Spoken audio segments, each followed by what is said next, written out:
Thursday morning arrived like every other morning. Marcus Donovan's alarm sounded at 5:45, and he was already awake. 6 years of corporate discipline had trained his body to anticipate the summons. He showered in the dark to avoid waking Zara, dressed in the same rotation of pressed shirts and conservative ties that marked him as professional, but never flashy, never threatening. Breakfast was coffee and toast eaten, standing at the kitchen counter while reviewing his calendar on his phone. The email notification appeared at 6:47. From Victoria Ashford, CEO. Subject: Urgent. Chicago Opportunity. Marcus's thumb hovered over the screen for 3 seconds before opening it. Executive Summary. Henderson Hotels required pitch presentation by week's end. Chicago. High stakes.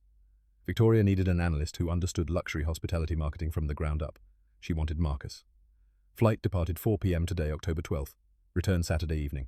His heart kicked against his ribs. For a black man in corporate America, opportunities like this arrived once in a career, if they arrived at all. More often they went to people whose faces fit the expected mold, whose networks extended into country clubs and golf courses Marcus would never be invited to join. He'd worked at Ashford & Partners for 6 years, producing analyses that saved clients millions, optimizing campaigns that exceeded every projection. His reward had been steady employment and cost of living raises that never quite matched inflation. Now Victoria Ashford, the woman who'd become CEO at 38 through a combination of brilliance and ruthlessness, wanted him specifically. The email didn't say why. It simply said, "Your work speaks for itself. I need that voice in Chicago." Marcus set down his phone and pressed his palms flat against the counter, breathing deliberately. This could change everything. Or it could be exactly what Richard Kendrick had been waiting for. An opportunity to watch Marcus fail publicly, to prove that merit only went so far when you didn't look like everyone else in the boardroom. A small sound from the hallway pulled him from his thoughts. Zara stood in her pajamas, her face flushed, her dark curls matted against her forehead. Even from across the room, Marcus could see she was radiating heat. "Baby, what are you doing up? Don't feel good, Daddy." Her voice was small, uncertain. He crossed to her in 3 strides and pressed his hand to her forehead. The fever was immediate and unmistakable. He carried her to the couch, grabbed the thermometer from the bathroom cabinet, and waited while it beeped. 38.9 degrees Celsius. High enough to require attention, not high enough for the emergency room. The calculation was automatic after 6 years of single parenthood.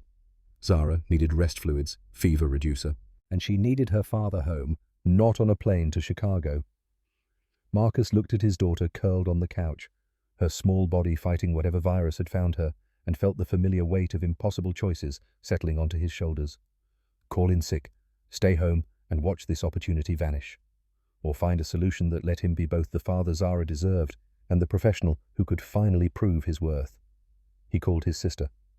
Sienna lived in Sacramento, 90 miles away, but she'd always been Marcus's backup plan. The phone rang 4 times before she answered, her voice thick with sleep. "Marcus, it's not even 7. What's wrong?" "Zara's sick. Fever. I have a work emergency. Chicago today. Can you come?" Sienna was silent for a beat, and Marcus could hear her mental calculations. "Today's Thursday. I'm covering Mom's doctor appointment in Fairfield at 2. I could be there by 6 tonight. Will that work? Flight's at 4. Can anyone else watch her?" Marcus ran through his limited options. Grace Holloway. Their neighbor sometimes helped in emergencies. She was kind, reliable, good with children. But asking her to take a sick 6-year-old for 10 hours felt like an imposition that bordered on exploitation. "I'll figure something out. Just get here when you can." By 8:15, Grace had agreed to keep Zara until Sienna arrived. By 8:30, Marcus had administered children's acetaminophen and left detailed instructions on a notepad. By 8:45, he was in his car, heading toward the San Francisco office, his mind churning through everything that could go wrong. The Ashford & Partners building rose 20 stories above the financial district, all glass and steel, and barely contained ambition. Marcus had spent 6 years in this space, 6 years of arriving early and leaving late, of producing work that was consistently excellent and consistently overlooked. He'd learned to make himself small to avoid drawing attention, to let his analyses speak for themselves while other people claimed credit. Survival strategies for navigating corporate America when your skin color made you automatically suspect in ways no one would ever acknowledge aloud. The conference room on the 9th floor held 12 people when Marcus entered at 9:03. Victoria Ashford stood at the head of the table, her posture perfect, her expression revealing nothing. She was shorter than Marcus had expected when he'd first started at the firm. 5'6" in heels, slender with blonde hair, she wore in a style that was professional without being severe. But what she lacked in physical presence she made up for in sheer force of will. When Victoria spoke, rooms went quiet. Richard Kendrick sat 3 seats to her right. The CFO was 48, silver-haired, with the kind of casual confidence that came from never having to prove anything to anyone. His family had money. His networks extended into boardrooms across the city. He'd been passed over for CEO when Victoria was promoted, and the slight had calcified into resentment that poisoned every interaction. Victoria began without preamble. Henderson Hotels. 47 properties luxury market expansion plans require comprehensive marketing overhaul. They're considering 3 firms. We need to be the firm they choose. The pitch is tomorrow at 9 a.m. in Chicago. I need someone who understands data-driven luxury positioning, someone who can speak to both creative vision and ROI optimization. She let the silence stretch for 3 seconds. Then her gaze found Marcus. Mr. Donovan, your analysis of the Meridian Resort campaign last quarter demonstrated exactly the kind of strategic thinking Henderson requires. I want you in Chicago. The room shifted. 12 people suddenly hyper-aware of the black analyst who'd just been elevated above senior staff. Marcus felt the weight of their attention like physical pressure. Richard's voice was smooth, reasonable, deadly. With respect, Ms. Ashford, this is an $8.5 million account. Perhaps someone with more client-facing experience would be appropriate. David Rothstein has handled presentations at this level before. I'm not interested in what's been done before. Victoria's tone could have cut glass. I'm interested in what will win this account. Marcus saved the Garrison campaign $3.2 million through predictive analytics that no one else in this firm saw coming. That's the thinking I need. The account requires nuanced relationship management. Richard wasn't backing down. High-touch client interaction. Cultural sensitivity to cultural sensitivity. Victoria's interruption was surgical. Are you suggesting Mr. Donovan lacks that qualification? The question hung in the air like a dare. Richard's face remained neutral, but Marcus saw the calculation behind his eyes. Any answer would be a minefield. I'm suggesting the stakes are high enough to warrant experience. Experience is what got us a 14% win rate last year. Victoria closed her laptop with definitive finality. I choose based on results, Mr. Kendrick. Not tenure, not familiarity. Results. The flight leaves at 4 p.m. Marcus, you're on it. Conference adjourned. People filed out quickly, avoiding eye contact with Marcus as they passed. He remained seated, trying to process what had just happened. Victoria had publicly backed him against the CFO, had staked her credibility on his ability to deliver. The opportunity was real. So was the target now painted on his back. Richard paused at the door, his expression pleasant, his voice pitched low enough that only Marcus could hear. Don't make her regret this. The hours until departure became a blur of preparation. Marcus assembled presentation materials, reviewed Henderson's market position, analyzed their competitor strategies, built contingency arguments for every possible objection. He worked through lunch, his phone propped beside his computer, showing continuous updates from Grace about Zara's condition. Fever holding steady, eating popsicles, watching cartoons, asking for daddy. At 2:47, Marcus stepped into the men's room and allowed himself 60 seconds of panic. His hands shook as he gripped the edge of the sink. This was too big, too visible. If he succeeded, it proved nothing except that he could do the job he'd been hired to do 6 years ago. If he failed, it confirmed every prejudice Richard had carefully avoided stating aloud. His reflection stared back at him. 35 years old, tired eyes, stubble he'd shaved that morning already darkening his jaw. Behind him in the mirror, the ghost of the man he'd been before Sarah died. Before single fatherhood had ground down every sharp edge, leaving only the determination to provide for his daughter and get through one day at a time. Sarah's voice echoed in his memory from their last real conversation before the accident. You're so busy being safe, Marcus. When are you going to be great? He'd promised himself he'd be great for Zara, that he'd build a life she could be proud of where she never had to apologize for her father or make excuses for their circumstances. Maybe this was how that promise got kept, by taking risks that terrified him, by being visible when every instinct screamed to hide. Marcus dried his hands, straightened his tie, and walked back to his desk. At 3:22, he locked his computer and headed for the airport. San Francisco International was crowded for a Thursday afternoon. Marcus checked in at the Alaska Airlines counter, watching the departure board with growing unease. Weather warnings scrolled across the bottom. Severe thunderstorms approaching the Midwest. Delays possible. He told himself it would be fine. Flights got delayed all the time. They'd work around it. Victoria appeared at the gate at 4:18, 20 minutes before scheduled boarding. She wore a black suit that probably cost more than Marcus's monthly rent, carried a leather briefcase that looked both expensive and practical. She acknowledged him with a brief nod and took a seat 4 rows away, opening her laptop immediately. The message was clear. Professional distance, CEO and analyst, nothing more. Marcus pulled out his phone and called Grace. The conversation was quick, reassuring. Zara's fever had broken. She was playing with dolls, asking when Daddy would be home. Sienna was running late, but would arrive by 7. "I'll call again before bed." Marcus kept his voice low, aware of other passengers nearby. "Tell her I love her to the moon. And back, Daddy." Zara's voice was distant but clear. Grace must have put him on speaker. "Always and back."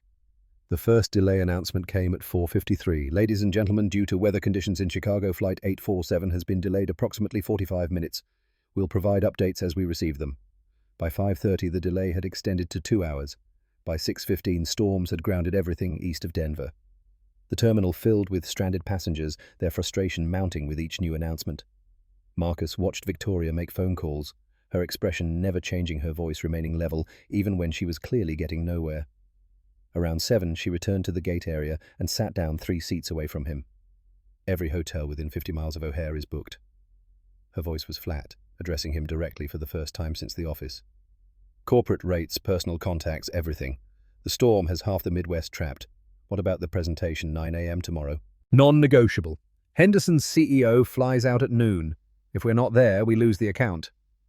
Marcus pulled out his phone and started searching. Oakland hotels near the airport. Budget chains, extended stays, anything with availability. The search results came back bleak. No vacancy, no vacancy. Booked solid. At 8:17 p.m., the final announcement came. "Flight 847 to Chicago is cancelled. All passengers should proceed to the customer service desk for rebooking options. We apologize for the inconvenience." The stampede toward customer service was immediate. 200 people converging on 4 agents' voices, rising tempers fraying. Marcus stayed in his seat doing the math. Even if they got rebooked on the first morning flight, it wouldn't land until 8:30 Chicago time. 30 minutes to get downtown in morning traffic was impossible. They'd missed the presentation. Unless they found a room tonight, slept a few hours, and caught the earliest possible departure. Victoria was already on her phone working through some list of contacts Marcus couldn't see. He watched her make call after call, her professional composure starting to crack around the edges. Frustration bled through in the tightness of her jaw, the way her free hand gripped her briefcase strap. At 9:43, she ended a call and looked at Marcus directly. "I found something. Bayview Suites near the airport. It's not one of the chains. The manager says they have availability." Marcus felt something cold slide down his spine. How many rooms? Victoria's hesitation lasted less than a second, but it was enough. 1. The words dropped between them like stones. Marcus's mind immediately calculated the implications. CEO and employee, white woman and black man, 1 hotel room, 1 night. In the morning, assuming they made the flight, they'd walk into the Henderson presentation. But the real question was what walked out of that hotel room. What assumptions people would make. What Richard Kendrick would do with the information once he found out. Because he would find out. Corporate expense reports weren't secret. Someone would notice. Someone would talk. "I'll take the floor," Marcus heard himself say it, his voice steady despite everything churning beneath. "You take the bed. We get a few hours sleep, catch the 6 a.m. flight, make the meeting. Professional. Practical." Victoria studied him for a long moment. "Are you sure the alternative is sleeping on an airport bench and showing up to the biggest presentation of my career looking like I spent the night in a homeless shelter?" Marcus managed something close to a smile. "I've slept on worse floors." The Bayview Suites was exactly the kind of place that didn't show up on booking apps. Small, slightly worn, clinging to respectability through sheer determination. The lobby smelled like industrial carpet cleaner and desperation. The young woman behind the desk looked exhausted, her name tag reading Jennifer in faded letters. 1 room available. Queen bed. She glanced between them, her expression carefully neutral. "That's all we have left. Everyone's stranded from the storm. We'll take it." Victoria's tone left no room for discussion. The keycard felt heavier than it should as Marcus followed Victoria to the elevator. Room 304, 3rd floor. The hallway was dim, the carpet showing its age, the walls needing fresh paint. Marcus wondered how many other people had made similar choices in this building. How many had walked into rooms they couldn't afford to be seen entering. The room itself was compact. One queen bed dominated the space, flanked by a nightstand that had seen better decades. A small desk sat beneath the window, a lamp that flickered when Victoria turned it on, a bathroom barely large enough to turn around in. The whole space couldn't have been more than 200 square feet. Marcus immediately assessed the sofa in the corner, worn but functional. He'd slept on worse during his college years when money had been tighter than it was now. The important thing was keeping distance, maintaining boundaries, making sure that when the inevitable questions came, he could look people in the eye and tell the truth. Nothing happened. Just two professionals doing whatever was necessary to serve their client. You can use the bathroom first. Victoria was already pulling out her laptop, creating her own space at the desk. I need to review the presentation one more time. Marcus grabbed his overnight bag and retreated to the bathroom. The fluorescent lighting was harsh, unflattering, showing every line of exhaustion on his face. He brushed his teeth, changed into sweatpants and a t-shirt, and gave himself a final look in the mirror. Tomorrow would determine whether Victoria's faith in him was justified or catastrophically misplaced. When he emerged, Victoria had changed into yoga pants and a Stanford sweatshirt. The CEO facade had softened, replaced by something that looked almost human. She was sitting on the edge of the bed, her laptop open, but her hands were still. Not typing, not reading, just staring at the screen. Can't sleep. Marcus moved toward the sofa, keeping maximum distance. Can't remember the last time I slept well. She closed the laptop. Too many variables I can't control. The Henderson presentation. Everything. She looked at him directly, and for the first time, Marcus saw past the professional facade to the exhaustion underneath. Running a company, managing egos, justifying every decision to people who think I'm too young, too aggressive, too female, being questioned on choices I know are right but can't prove until after they pay off. You chose me today. That took courage. Or stupidity. Victoria's laugh was bitter. Richard will use this. The moment we walk into that conference room tomorrow, he'll start building his case for why it was a mistake. Then we make sure it isn't a mistake. And if we don't, if Henderson chooses another firm despite everything, then at least you tried something different. Marcus settled onto the sofa, feeling the springs dig into his back. You said you choose based on results.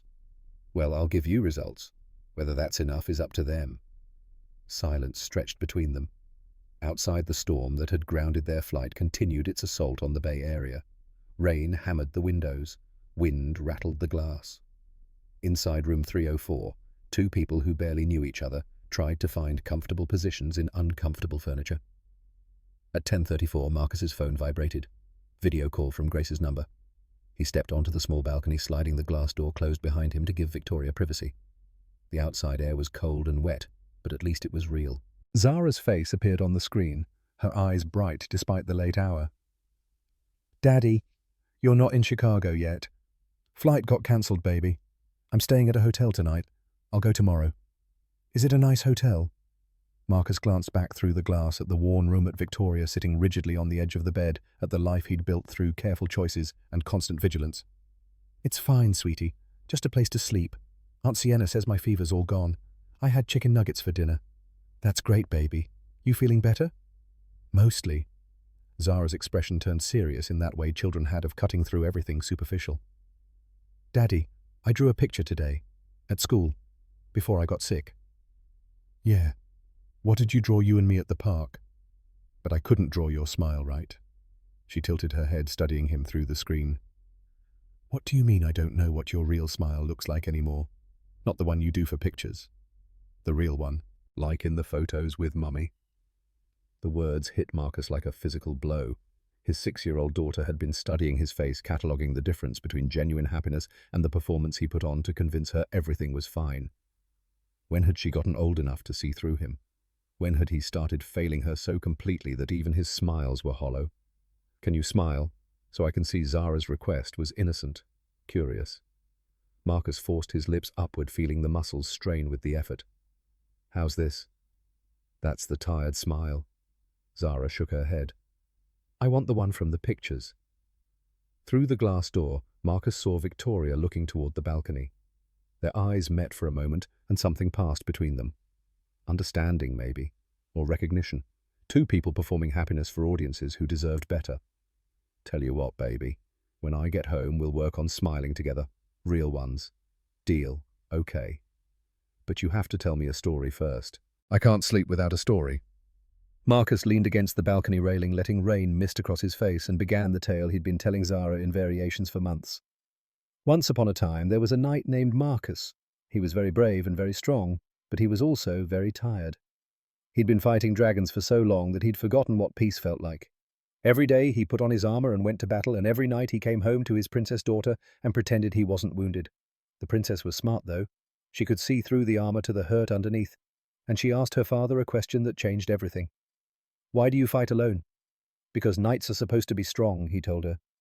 "Because showing weakness means failing the people who depend on you." "But you're not failing me," the princess said. "You're teaching me that it's okay to be alone, that needing help makes you weak."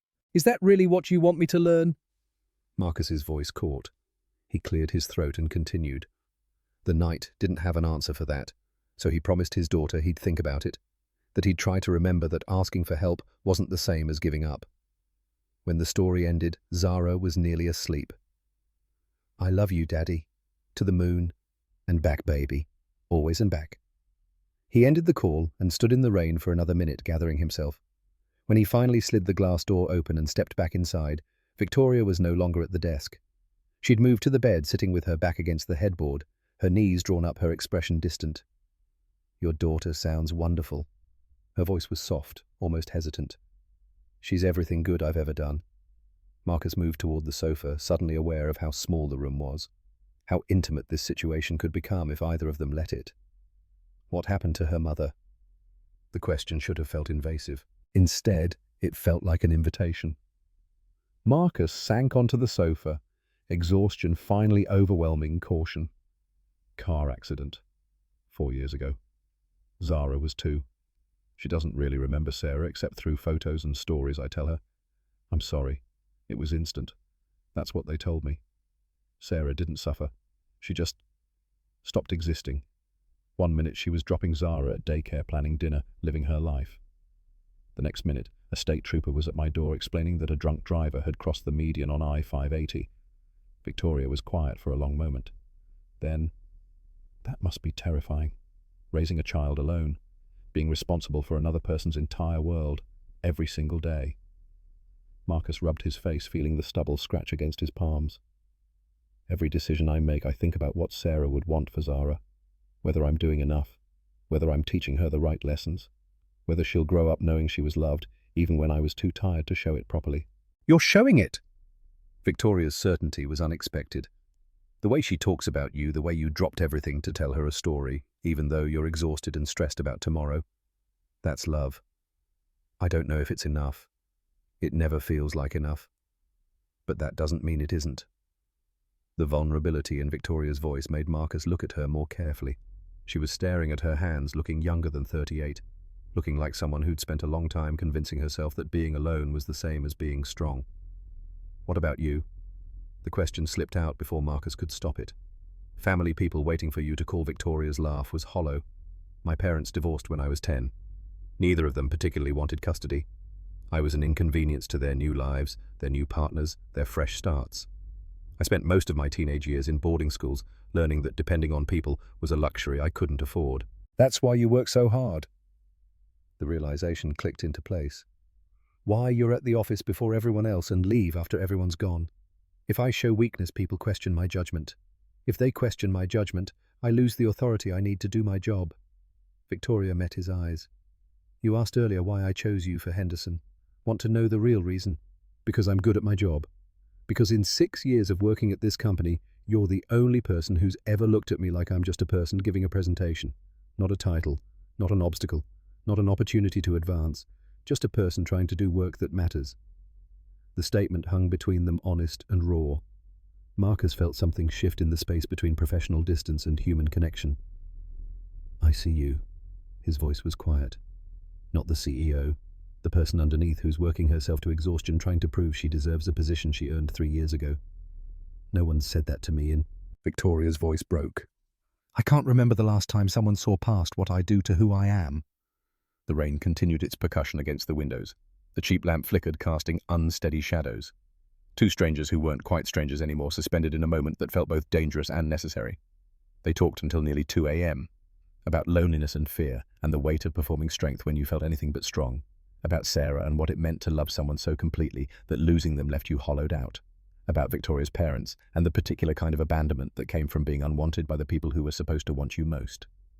Marcus learned that Victoria cried at commercials featuring families but never at movies, that she'd taught herself to cook from YouTube videos but could never get risotto to turn out right, that she read mystery novels before bed because they had clear solutions and definitive endings, unlike real life where nothing was ever truly resolved. Victoria learned that Marcus had wanted to be an architect but couldn't afford the degree, that he still sketched building designs in margins when he thought no one was looking, that he made elaborate bedtime stories for Zara featuring characters who slowly learned that asking for help wasn't weakness, but wisdom. At 2:03, the conversation finally wound down into comfortable silence. Marcus was stretched out on the sofa, a thin blanket pulled over him. Victoria had slid down the headboard until she was lying flat, her eyes half closed. "Thank you," her voice was barely above a whisper, "for seeing me. It's been a long time since anyone did. Thank you for choosing me, even knowing what it might cost. What it might cost us both." The correction was subtle but significant. An acknowledgement that they were in this together now, whatever this was. Whatever came next would affect them equally. Marcus closed his eyes, feeling exhaustion finally drag him towards sleep. His last conscious thought was of Zara's question, "Why do you fight alone?" Maybe the answer was that he didn't have to anymore. Morning arrived too quickly. The alarm Marcus had set for 5:30 jolted him awake, and for a disoriented moment he couldn't remember where he was. Then reality assembled itself. Hotel room, Victoria, Chicago, Henderson. He looked toward the bed. Victoria was already up, fully dressed in her black suit makeup, perfect, every trace of last night's vulnerability erased. She stood at the window phone pressed to her ear, discussing flight options with someone on the other end. Marcus grabbed his clothes and retreated to the bathroom. When he emerged 8 minutes later, showered and dressed, Victoria had coffee waiting from the lobby's questionable machine. 6:15 flight. We need to leave in 20 minutes. Her voice was crisp, professional, as if the conversation in the darkness had never happened. I've arranged a car to O'Hare from the airport. The drive to SFO was silent. The airport was chaos, other stranded passengers scrambling for the first available flights. But Victoria's efficiency cut through the disorder. They were through security by 5:48, at the gate by 5:55, boarding at 6:07. On the plane, Victoria took the window seat and opened her laptop, immediately creating a barrier of professionalism between them. Marcus understood. Last night had been an aberration, a moment of weakness brought on by exhaustion and circumstance. This morning required different discipline. The flight landed at O'Hare at 11:43 local time. The presentation was scheduled for 9 a.m. at Henderson's downtown headquarters. They'd missed it by nearly 3 hours. Victoria made a call as soon as they hit the jetway. Her voice was steady, apologetic, but not groveling. Weather delays unavoidable, requesting the opportunity to present whenever Henderson's CEO had availability. She listened for 40 seconds, her expression revealing nothing. Then 2 p.m. works. We'll be there. Thank you for the accommodation. She ended the call and looked at Marcus. We have 2 hours.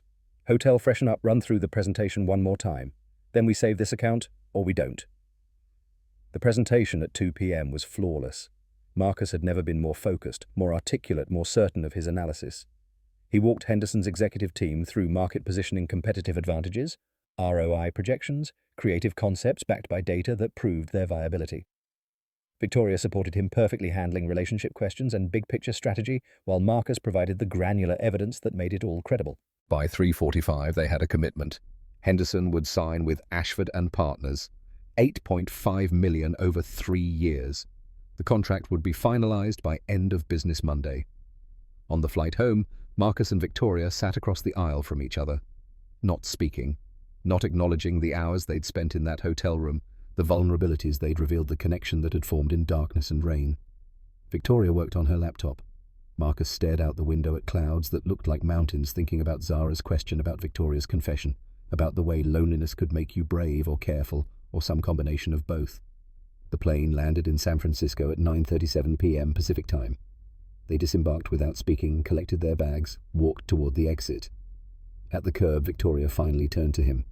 "Good work today, Mr. Donovan." Henderson was impressed. "Thank you for the opportunity, Ms. Ashford."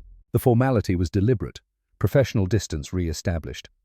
Whatever had happened in room 304 of the Bayview Suites was sealed away, filed under personal history that couldn't be acknowledged in daylight. Marcus watched Victoria's car service pull away her silhouette, visible through the rear window for a moment, before the vehicle merged into airport traffic. Then he found his own car in long-term parking and drove home to Oakland, his mind replaying the past 36 hours on an endless loop. The apartment was quiet when he arrived at 10:43. Sienna had left a note, "Zara's asleep. Fever, completely gone. She was a dream. Text me tomorrow." Marcus checked on his daughter, watching her sleep peacefully in her too-small bed that she'd soon outgrow.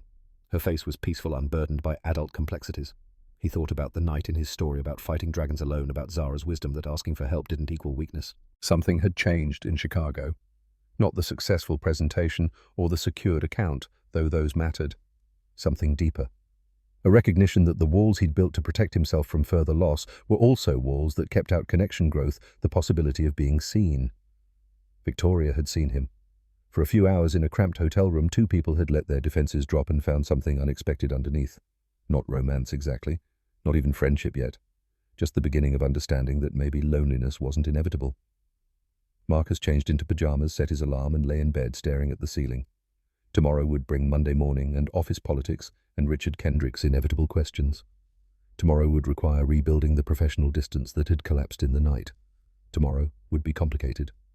But tonight, just for tonight, Marcus let himself feel something he'd almost forgotten: hope. Small and fragile and terrifying, but unmistakably real. The door was open now. Whether he walked through it or not was still uncertain. But for the first time in 4 years, walking through felt possible. Monday morning arrived with the weight of unfinished conversations. Marcus stepped into the Ashford & Partners lobby at 7:42, earlier than usual, hoping the empty corridors would give him space to breathe. The elevator ride to the 5th floor felt longer than it had any right to. When the doors opened, the familiar hum of fluorescent lights greeted him like an old acquaintance who no longer knew his name. Victoria's email sat in his inbox, time-stamped 6:17 a.m. Subject line, Henderson debrief scheduled for 2 p.m. Thursday. Nothing personal. Nothing acknowledging the hours they'd spent talking in that cramped hotel room, the way her voice had cracked when she'd spoken about her parents, the way he'd finally admitted he didn't know if happiness was something he was allowed to feel anymore. Professional distance had been restored with surgical precision. He told himself this was better, safer. The alternative was a minefield he couldn't afford to navigate. By Wednesday, the whispers started.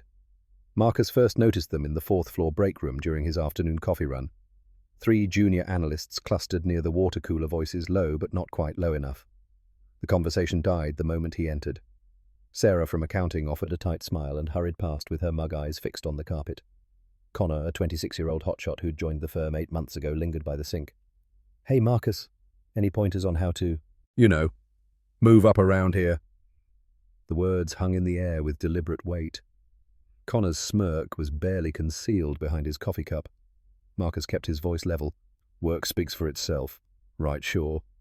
Connor's laugh was sharp. "That's definitely what everyone's saying." The break room door swung shut behind Marcus before he could respond. His hands were shaking. He gripped the coffee cup tighter, feeling the heat seep through the cardboard sleeve, focusing on the physical sensation to keep the rage from spilling over. One hotel room, one night of decent conversation, and suddenly every achievement he'd earned in 6 years was suspect. The digital ROI analysis that had saved the company $3.2 million last quarter meaningless. The Henderson contract he'd helped secure, just a convenient narrative for gossip. Thursday afternoon brought the first concrete evidence. Richard Kendrick made his move with the subtlety of a man who believed himself untouchable. The expense report materialized on the communal printer at 2:34 a.m., left face up on the tray where anyone walking past could see it. Ashford V. and Donovan M. Bayview Suites, Oakland. Single room occupancy. October 12th, $1,8,900.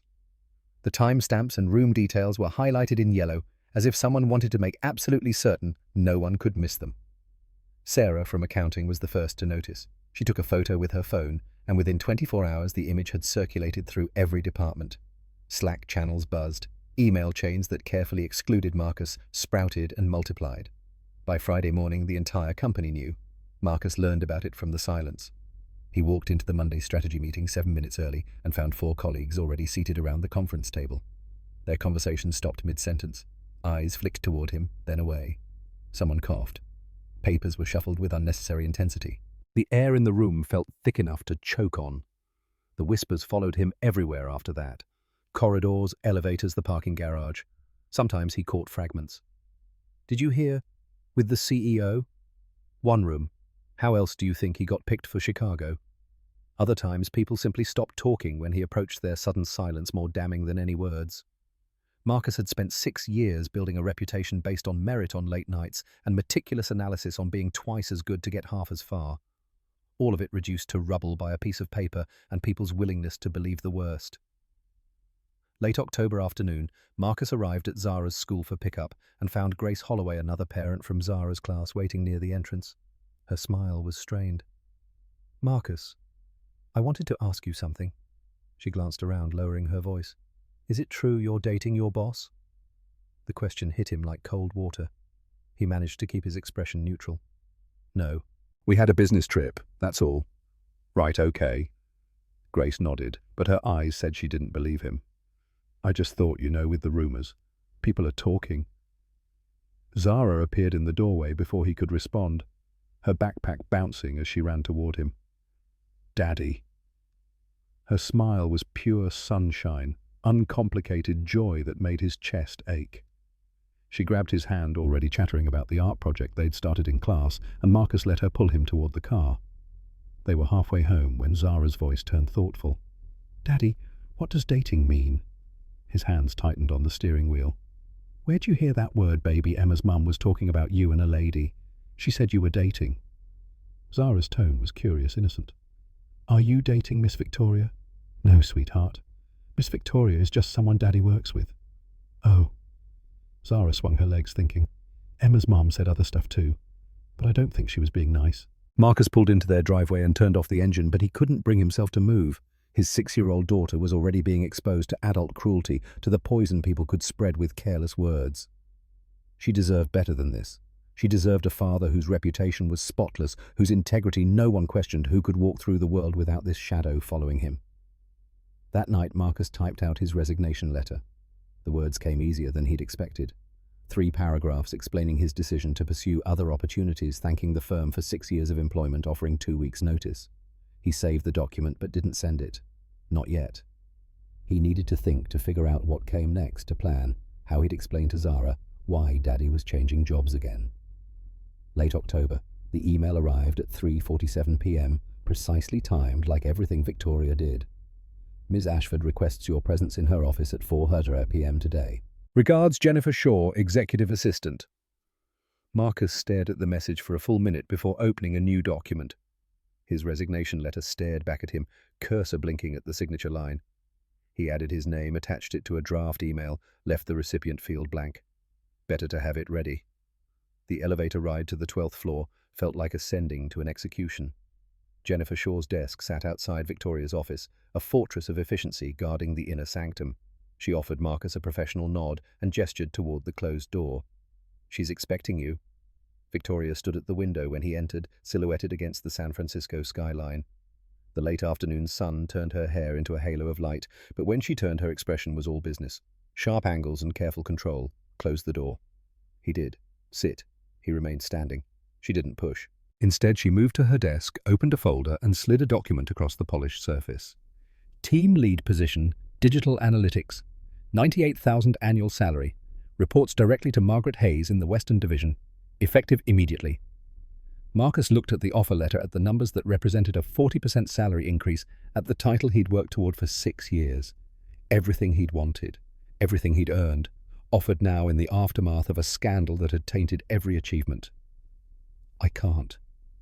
Victoria's composure cracked just for a moment. A flash of something raw in her eyes before the facade reassembled itself. "Your performance on the Henderson account was exceptional.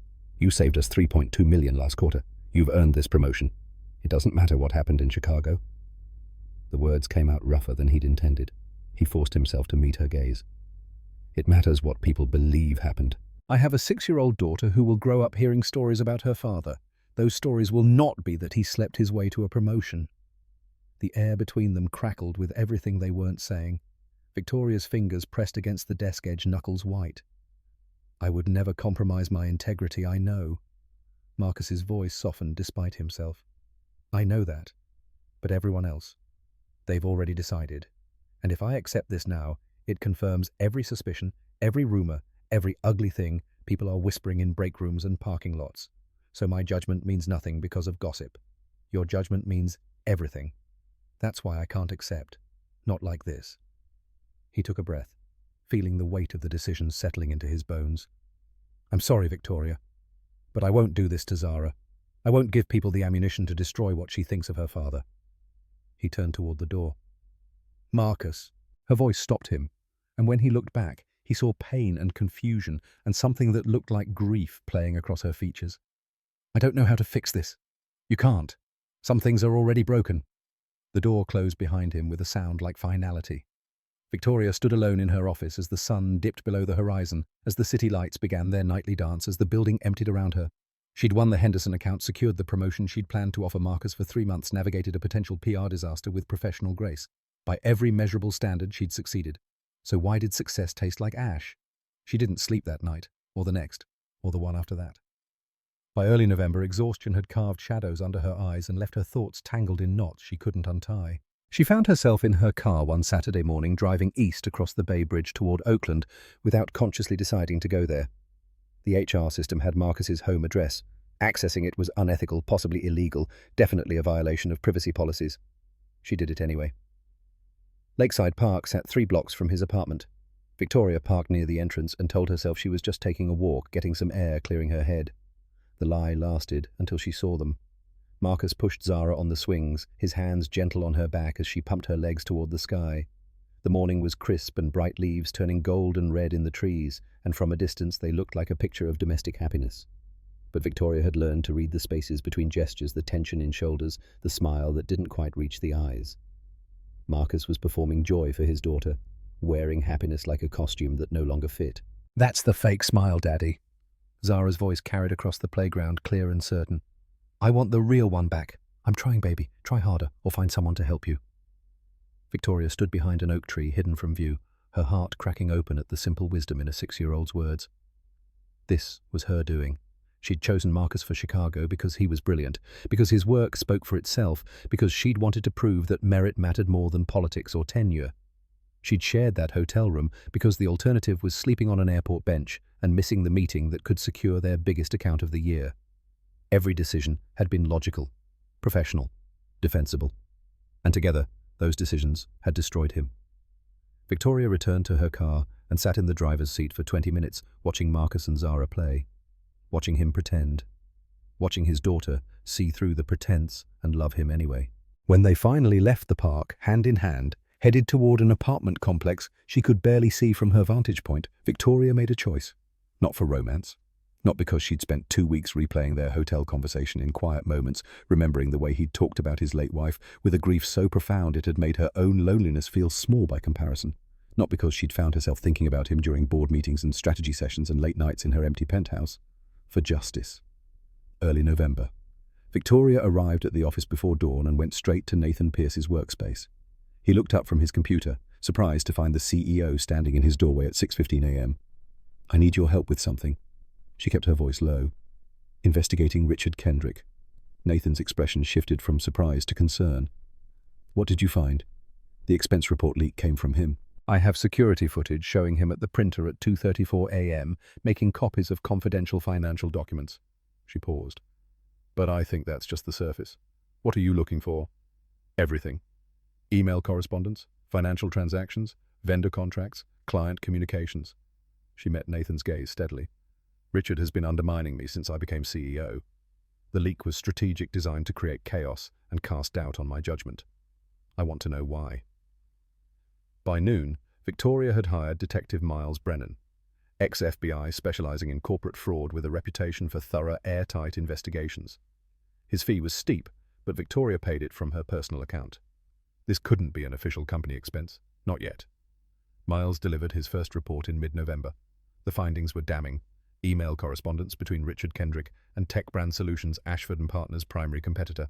Timestamp Tuesday, September 12th, 11:47 p.m. Subject line, mutual interests. The message was brief but explicit. Ashford will collapse within 6 months. New leadership is inevitable. Let's discuss terms. Fake invoices spanning 2 years totaling $2.3 million. Payments to shell companies, money transferred to offshore accounts in the Cayman Islands. The paper trail was sophisticated, but not perfect. Richard had gotten lazy comfortable in his assumption that no one was looking closely enough to notice the discrepancies. Miles dropped a second folder on Victoria's desk during their late November meeting. Security footage, enhanced and time-stamped. The video showed Richard Kendrick at the communal printer at 2:34 a.m. on October 19th. The office was empty, just him and the glow of his phone screen. He removed several pages from the output tray, examined them, then used his phone to photograph each page before carefully placing one back in the tray. The expense report. Marcus's name and Victoria's name side by side, hotel room details circled in yellow highlighter. Richard had prepared the document for maximum visibility, then left it where it would cause the most damage. He leaked it deliberately. Miles observed. Not opportunistic. Calculated. He wanted to distract from his embezzlement by creating a bigger scandal. Can we prove that the timing's suspicious? He starts setting up shell companies 18 months ago. Payments accelerate in June and July. Your Henderson trip happens in October. The leak occurs 3 days later. He's been bleeding the company dry, and when you promoted Donovan for Chicago, it threatened his position. Victoria studied the footage, watching Richard's face as he arranged the evidence of other people's destruction. So this wasn't about Marcus at all. Marcus was collateral damage. Miles closed the folder. Richard's target has always been you. The third folder arrived in late November. This one contained Marcus's new assignment. Western Division reporting to Margaret Hayes. The transfer had been processed through official channels, evaluated by independent supervisors designed to eliminate any appearance of conflict of interest. Victoria had stayed as far from the decision as company policy allowed. Margaret Hayes was notorious for her fairness and her exacting standards.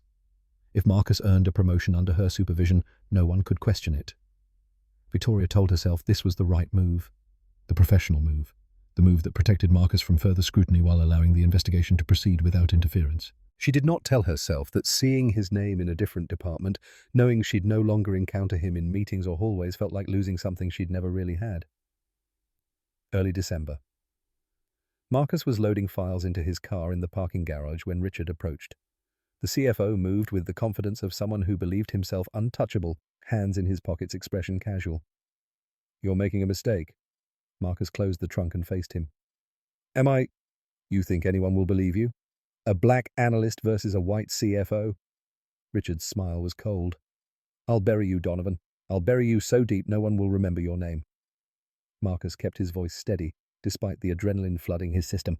"I didn't start this war, but I won't let you destroy innocent people. We'll see about that." Richard walked away, and Marcus stood in the parking garage for several minutes, hands shaking, trying to process the naked threat in those words. He pulled out his phone and sent a text to Victoria's private number, the one she'd given him during the Chicago trip for emergencies. "Richard knows about the investigation." The response came 30 seconds later. "I know. Stay safe." Mid-December arrived like a punch to the gut. Monday morning, 8:17 a.m., the company-wide email hit every inbox simultaneously. From Richard Kendrick, Chief Financial Officer. Subject: formal complaint. The body text was clinical, professional, devastating. "I am compelled to report inappropriate conduct that occurred during the Chicago business trip of October 12th.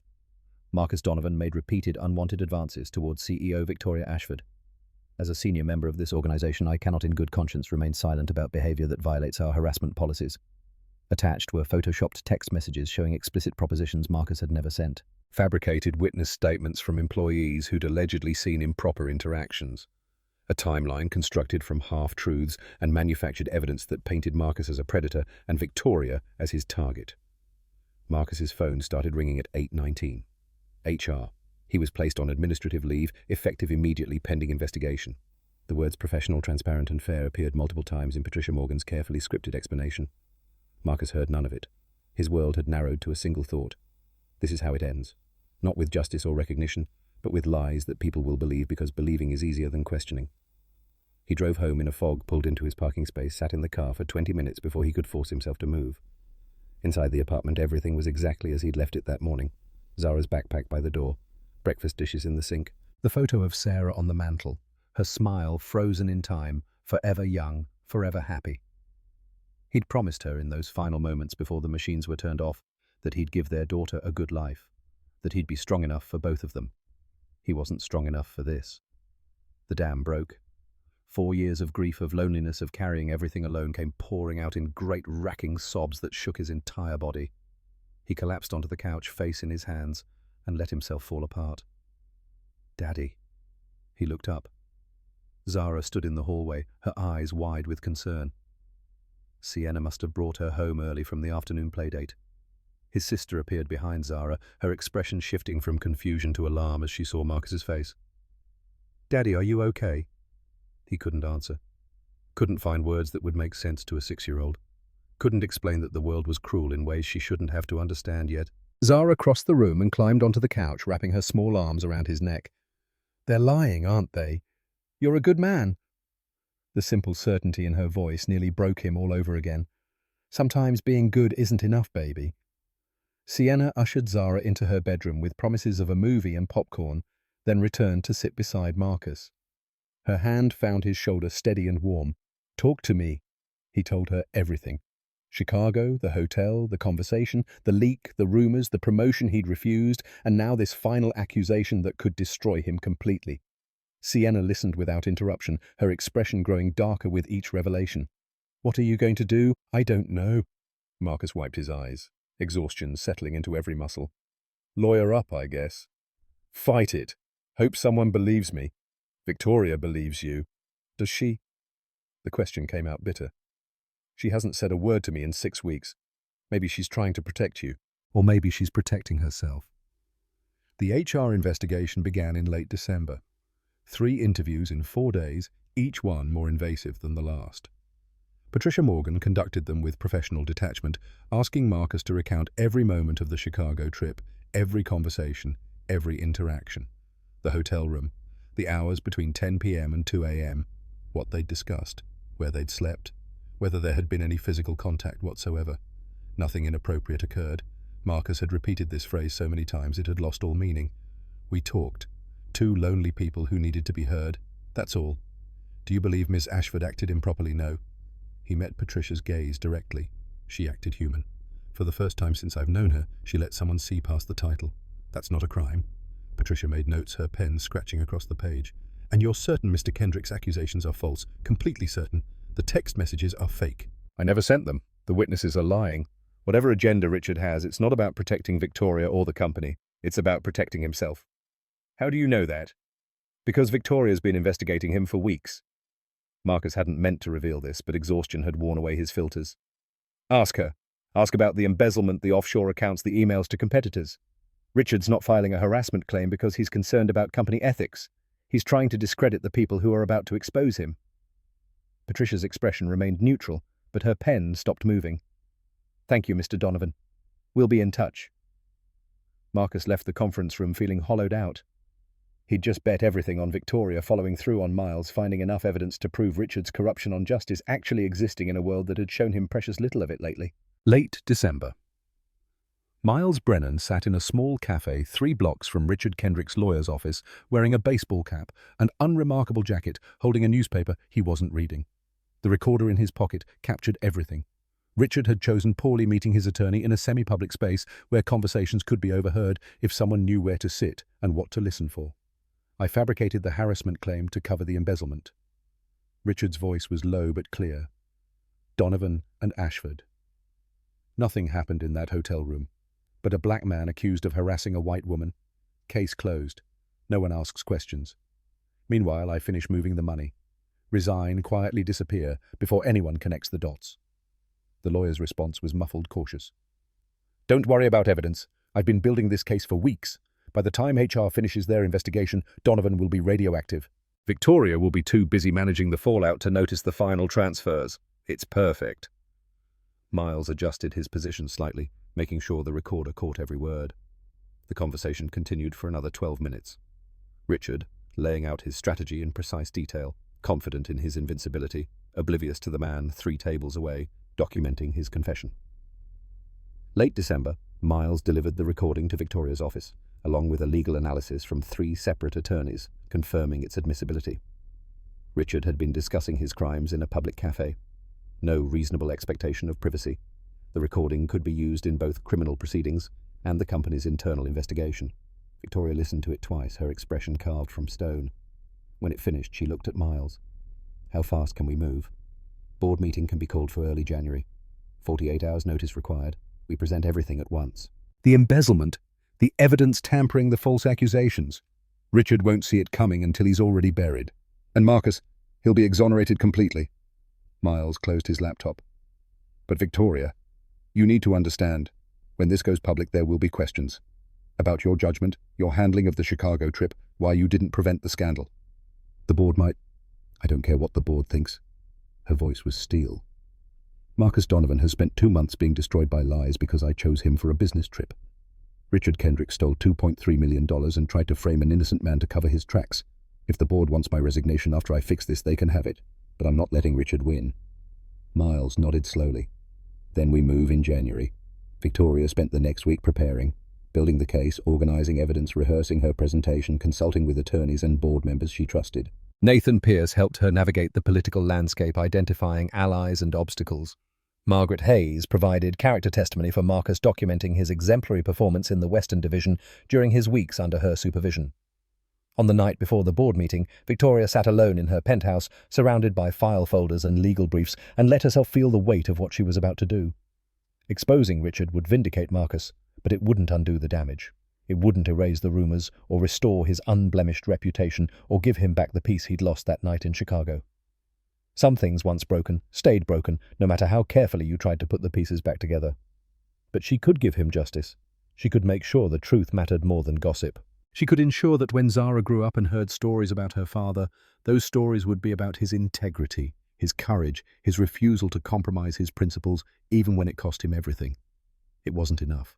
It would never be enough. But it was all Victoria had to offer, and she'd be damned if she didn't offer it with everything she had. Tuesday, early January 9:03 a.m. The boardroom on Ashford and Partners' 14th floor held 7 people and enough tension to shatter glass.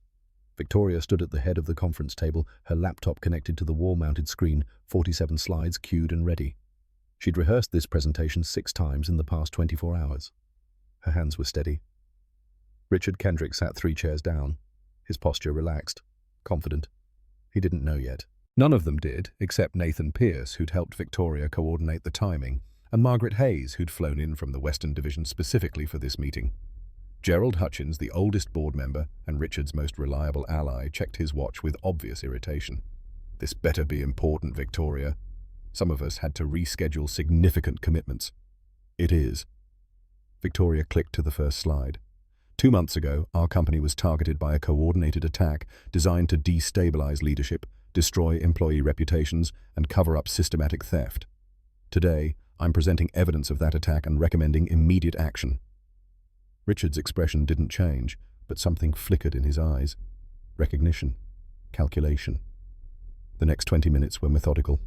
Victoria walked through the email correspondence with Tech Brand Solutions timestamp visible on every message. September 12th, 11:47 p.m. Ashford will collapse within 6 months. She displayed the fake invoices, the shell company transactions, the offshore account transfers totaling $2.3 million over 18 months. Each slide built on the previous one, creating a narrative so airtight that even Gerald couldn't find gaps to exploit. These are serious accusations. Richard's voice remained calm. I assume you have actual proof beyond circumstantial evidence? Victoria clicked to the security footage. The timestamp read 2:34 a.m. October 19th. Richard stood at the printer, illuminated by his phone screen, arranging papers with deliberate care. The video quality was crystal clear, enhanced by professional forensic analysis. His face was unmistakable. This is you, Mr. Kendrick, preparing to leak confidential employee information. The expense report showing my Chicago trip with Marcus Donovan. You highlighted specific details, photographed the pages, then left one copy where it would cause maximum damage. The leak wasn't opportunistic. It was strategic. That proves nothing.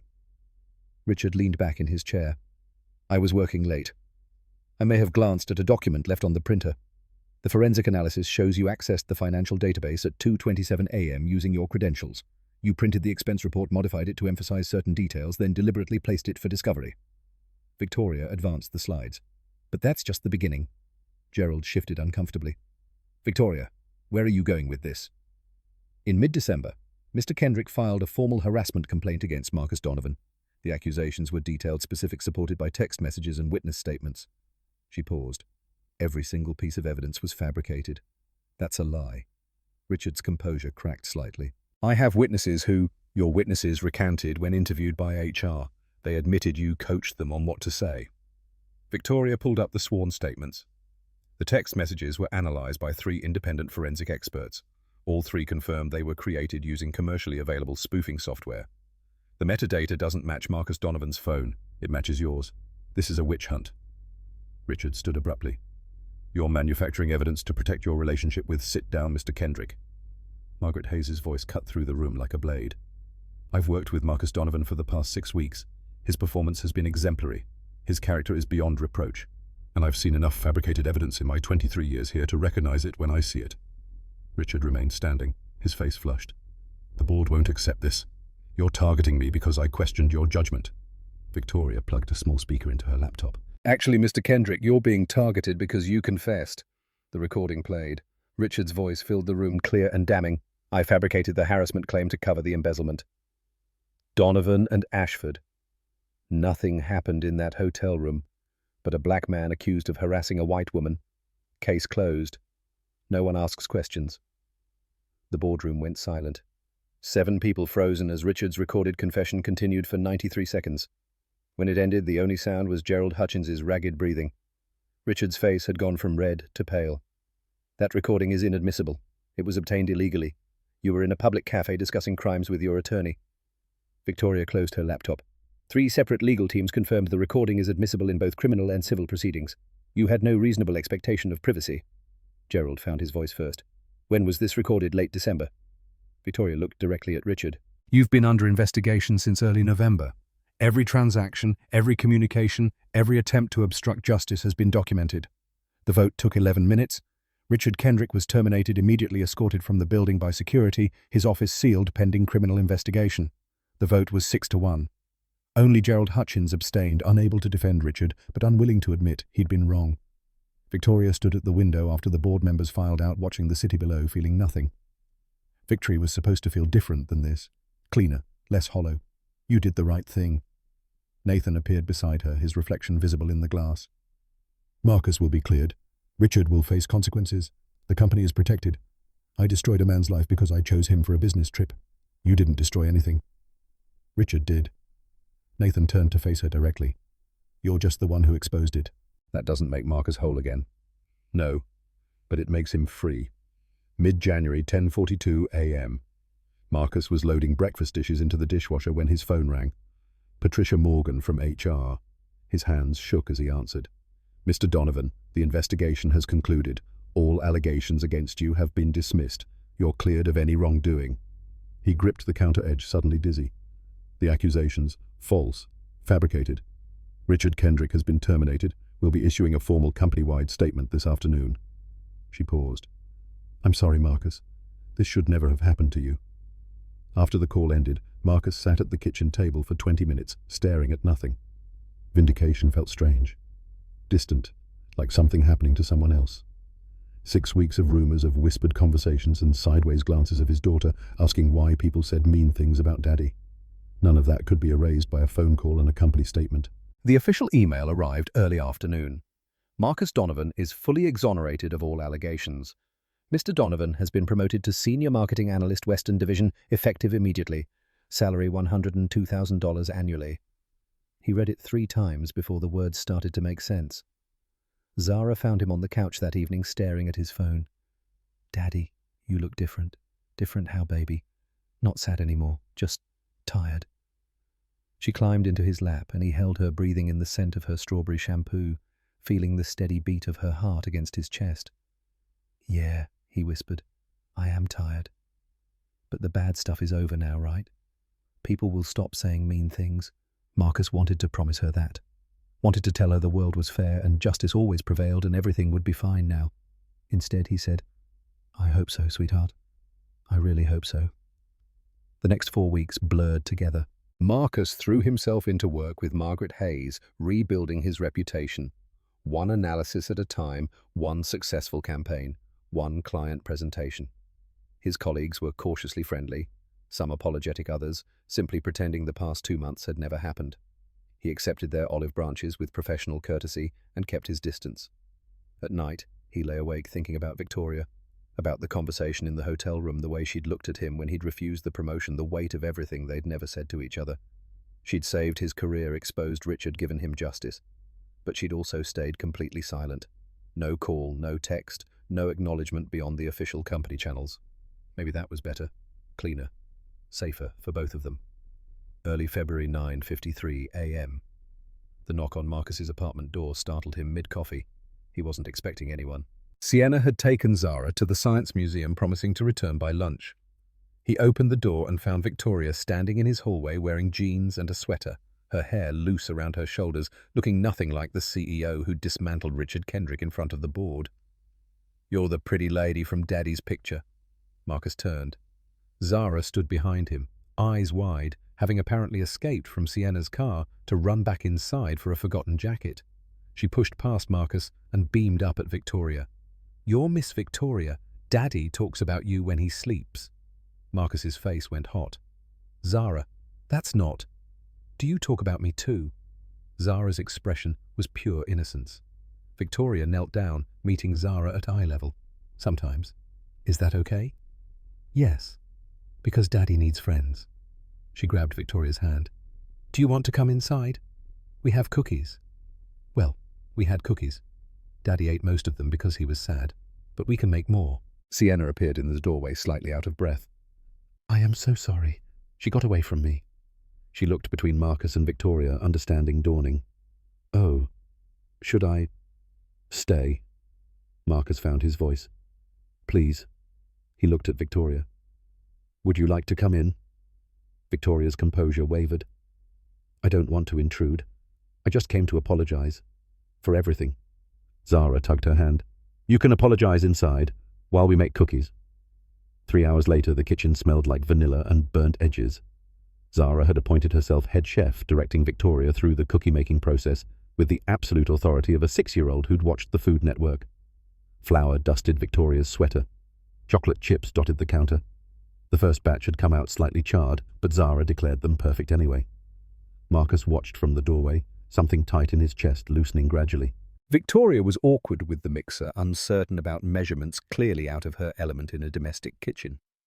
But she listened to Zara's instructions with complete seriousness, asked questions like Zara was a genuine expert, laughed when the batter splattered on her jeans. After the cookies cooled and Zara had sampled 3, declaring them the best cookies ever created in human history, Sienna announced she was taking Zara to the park. The suggestion was subtle, but pointed, giving Marcus and Victoria space to talk. The apartment felt too quiet after they left. Victoria sat on the couch, hands wrapped around a coffee mug, looking anywhere but at Marcus. "I came to apologize." Her voice was soft. "I destroyed your life by choosing you for Chicago. I should have anticipated the fallout, should have protected you better, You couldn't have known." Marcus sat in the armchair across from her. "Neither of us could have predicted Richard would weaponize a business trip." "That doesn't make it okay. I'm your CEO. It was my responsibility to protect you from exactly this kind of targeting. You saved my career, exposed a criminal, made sure the truth mattered more than gossip." Marcus leaned forward. "You could have stayed silent. Let me take the hit. Moved on. You didn't. Because staying silent would have been easier." Victoria met his eyes finally. "I spent 6 weeks watching you suffer for a crime you didn't commit. Watching rumors destroy your reputation while I investigated Richard in secret. You thought I'd abandoned you. I did. I know. And I'm sorry. But if I'd reached out, if I'd shown any personal interest while you were under investigation, it would have confirmed every suspicion, made everything worse. You were protecting me. I was protecting us both." Victoria set down her mug. "I don't know how to do this, Marcus. Be a person instead of a title. Let people in. Risk caring about someone who might—" She trailed off. Leave Marcus finished. "I disappoint you, yes." The honesty in that single word cut through all the careful distance Marcus had been maintaining. He thought about the hotel room, about Victoria's confession, that she'd spent 28 years learning to need no one, about the way her voice had cracked when she'd talked about her parents choosing their new families over her. "I lost my wife 4 years ago." His throat felt tight. Car accident on I-580, instant no warning. 1 minute she was dropping Zara at daycare. The next minute state troopers were at my door. For 4 years I told myself that caring about someone again meant risking that same loss, that it was safer to just get through each day. Take care of Zara, do my job, not let anyone close enough to hurt me. And now Now I have a 6-year-old who asks why I never smile like I used to, who notices when I'm faking happiness, who told me nights shouldn't be lonely. Marcus managed a weak laugh. She's wiser than both of us combined. She invited me to her school play. Victoria's expression softened. A few weeks ago. Left a note in my assistant's inbox with careful crayon letters. I didn't tell you I was coming because I wasn't sure if you'd want me there.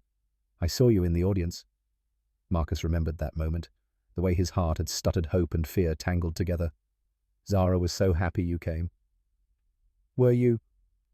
The question hung between them, loaded with everything they hadn't said in 3 months. Marcus thought about all the reasons he should say no. Professional boundaries, reputation, concerns, the very real possibility that caring about Victoria meant risking more pain. Then he thought about Zara's words. Try harder. Or find someone to help you. Yes. The admission felt like stepping off a cliff. I was happy you were there. Victoria's eyes were bright with unshed tears. I don't know how to do this, she repeated, but I want to learn. If you'll let me. 1 step at a time. 1 step at a time. The coffee dates started the following Saturday, 10 a.m. at a different cafe each week. Conversations that ranged from work to Zara to the small details of daily life. Marcus learned that Victoria hated mornings but loved thunderstorms, that she'd taught herself to cook from YouTube videos but could never get pasta to turn out right, that she read mystery novels before bed and sometimes cried at commercials. Victoria learned that Marcus had wanted to be an architect before life redirected him toward marketing, that he still sketched building designs in his spare time, detailed pencil drawings he never showed anyone, that he made up elaborate bedtime stories for Zara, featuring knights and dragons and quests that always ended with the hero learning it was okay to ask for help. By March, the Saturday routine had expanded. Coffee, then lunch, then sometimes a walk through Golden Gate Park or along the Embarcadero. They kept things public visible, letting people see them together as friends first, building a foundation that could withstand scrutiny. Mid-April brought Zara's school play.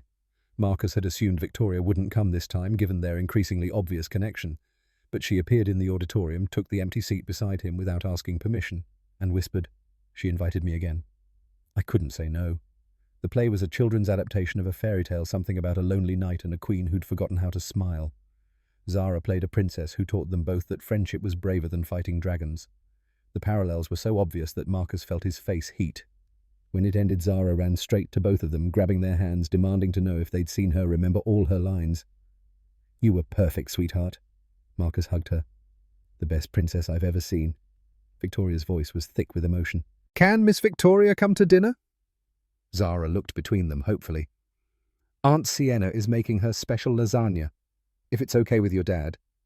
Marcus glanced at Victoria, at the vulnerability in her expression, at his daughter's hopeful face. "It's more than okay." Sienna's apartment was chaos and warmth. 10 people crowded around a too-small dining table. Conversations, overlapping laughter filling the spaces. Marcus's extended family had gathered for Zara's play, and they absorbed Victoria into the fold with easy grace. Uncle James, 68 and opinionated, interrogated her about her intentions toward his nephew with the bluntness of someone who'd earned the right. Aunt Teresa asked about her family, then hugged her tightly when Victoria admitted she didn't have one. "You do now, honey." Teresa patted her cheek, "whether you like it or not." After dinner, after Zara fell asleep on the couch surrounded by cousins, Marcus and Victoria stood on Sienna's front porch. The April evening was cool, the city lights spreading below them in a carpet of gold and white. "Your family is wonderful. They adopted you in under 3 hours." Marcus smiled. "That's a record, actually. I've never had that." Victoria's voice was quiet. "People who just accept you. No conditions, no expectations. Just warmth. They see what I see. And what's that? Someone worth keeping." Victoria turned to face him, and Marcus could see her fighting tears. "I need to tell you something. I'm falling in love with you." His heart stopped, started again harder. "No. I've already fallen. I fought it for months because loving you meant risking everything I'd built. My career, my reputation, my carefully constructed walls. But you and Zara, you broke through all of it. And I don't know how to go back to being alone." The words Marcus had been holding back for weeks finally found their voice. "I love you too. You do. I didn't want to. I was terrified of losing someone again. But I'm more terrified of losing this whatever we have because I'm too scared to name it." Victoria closed the distance between them, her hand finding his. What do we do now? Now. Marcus pulled her closer. Now we stop being scared together. The kiss was gentle, tentative, weighted with 3 months of longing and fear and hope, tangled into something new. When they pulled apart, Victoria was crying softly, and Marcus realized his own eyes were wet. Sarah would have liked you, he whispered. She always said I needed someone stubborn enough to push me past my comfort zone. Am I stubborn relentlessly? Good. Victoria leaned her forehead against his. Because you're not getting rid of me now. The next 8 weeks were a careful dance of integration. Victoria stayed over 3 nights a week, gradually becoming part of the household rhythm. She learned Zara's bedtime routine, mastered the art of reading stories with proper dramatic flair, figured out which breakfast combinations Zara would actually eat. Marcus learned to share the space he'd guarded for 4 years, to let someone else make coffee in his kitchen, to accept help without feeling like he was failing. They fought occasionally. About small things mostly.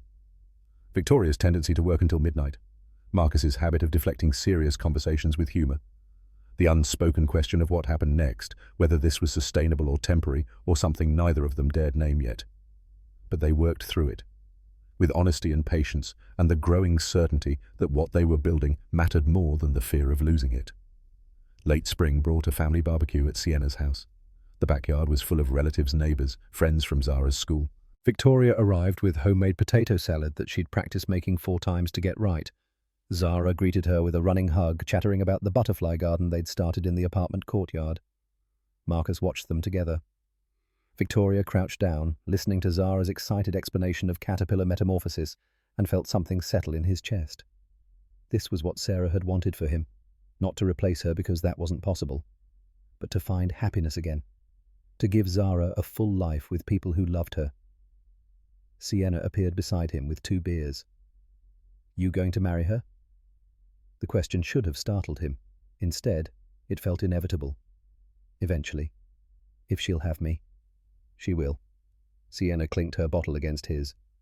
She looks at you the way you used to look at Sarah, like you're her favourite person in the whole world. That night, lying in bed with Victoria asleep beside him, Marcus thought about the hotel room where this had all started. The rain pounding against the windows, the cramped space, the hours of conversation that had cracked both of them open. They'd been so careful then, so afraid of what connection might cost. Now Victoria's hand rested on his chest, her breathing steady and deep, and Marcus realized something fundamental had shifted. The fear wasn't gone. It probably never would be. But it was smaller than the love growing around it, quieter than Zara's laughter when Victoria helped her build elaborate pillow forts, weaker than the certainty that some risks were worth taking. He pulled Victoria closer, felt her stir and settle against him, and let himself believe in the possibility of second chances.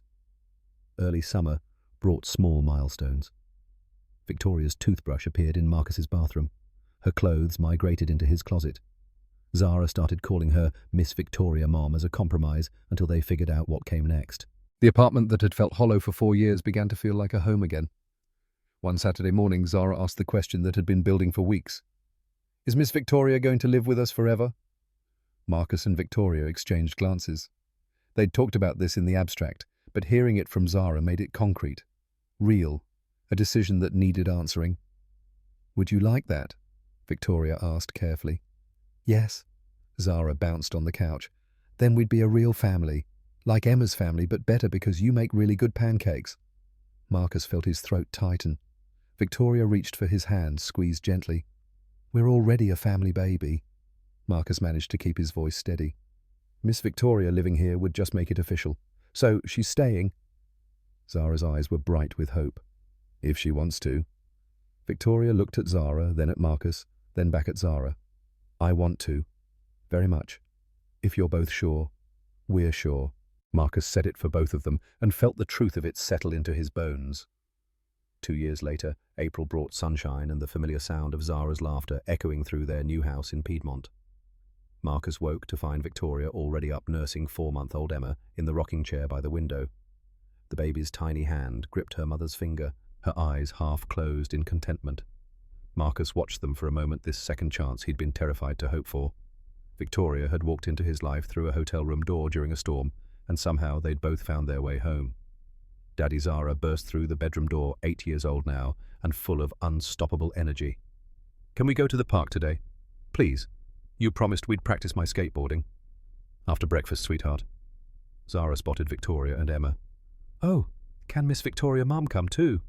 And Emma. Victoria smiled. We'll all go. Family outing. The park was crowded with Saturday families. Marcus pushed Zara on the swings while Victoria sat on a nearby bench with Emma in a carrier. The baby cooed softly, her eyes tracking the movement of leaves overhead. Zara pumped her legs, demanding higher, higher, laughing with pure joy.